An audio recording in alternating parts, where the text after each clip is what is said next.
દર્શક મિત્રો, આપ જોઈ રહ્યા છો સમ્રાટ સમાચાર। હવે જોઈએ અગત્યના સમાચાર। ઇતિહાસમાં પહેલી વખત કોટિયા ગામને તળાજા ડેપો દ્વારા એસટી બસ ફાળવવામાં આવતા ગામ લોકોમાં આનંદ છવાયો। ભાવનગર જિલ્લાના તળાજાથી કોટિયા એસટી ચાલુ કરવામાં આવી છે।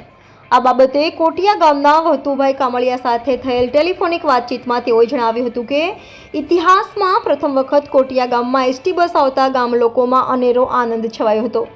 અવારનવાર ગામના આગેવાનો દ્વારા રજૂઆત કરવામાં આવી હતી, જેને ધ્યાને રાખી અને ગુજરાત સરકાર દ્વારા અને તળાજા એસટી ડેપો દ્વારા બસ શરૂ કરવામાં આવતા ગામ લોકોમાં અનેરો આનંદ જોવા મળી રહ્યો છે।